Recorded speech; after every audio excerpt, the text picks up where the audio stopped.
Salute. How y'all doing? My name is Derrick Williams. You've often heard me say on my YouTube channel that the beat goes on. And I say that for this reason. If a man happens to have power and influence, if he happens to be attractive, if he happens to be this tall, dark, and handsome type, this towering figure, women are drawn to that. Now, of course, I'm not a handsome guy or anything like that, but I was prior military, and I can tell you without a shadow of a doubt that uniforms do in fact attract women. You are a magnet for whatever reason. And I use that to my advantage. And I flipped a lot of girls when I was in the military. It happens. The title of this presentation will be called Entanglement. And I'm just one man. In the comment section on YouTube, we're going to look at a few of the women in Kilpatrick's past and the lives that they're leading today. And I've always said that because it takes two to tango, no one is above the law. A man cannot cheat with a woman who is not willfully involved and invested in that relationship. There is no way he can do it, right?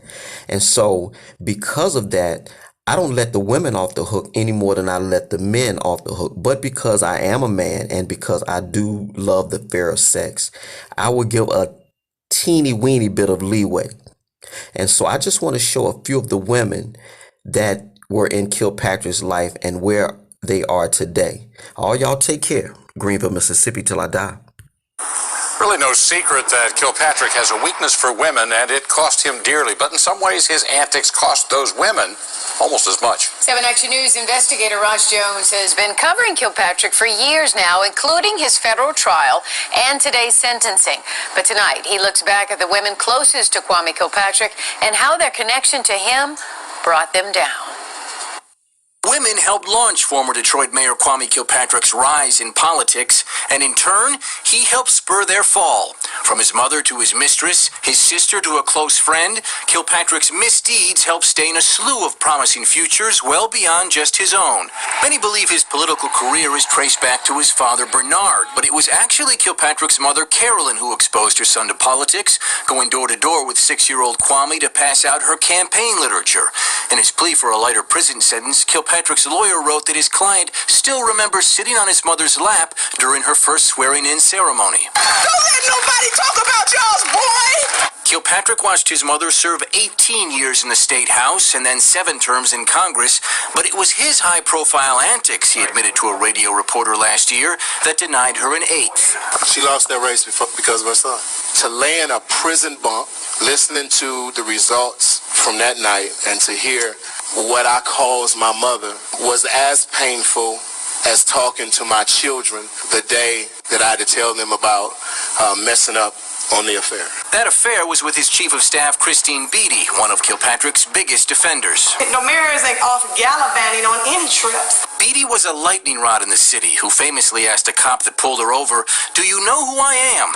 Well, here's who she is today. Bankrupt, without a steady job, and afraid to show her face in Detroit.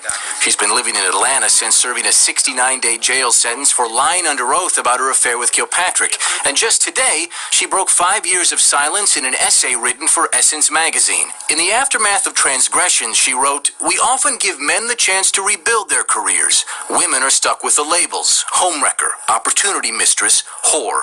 Men are forgiven, women are punished."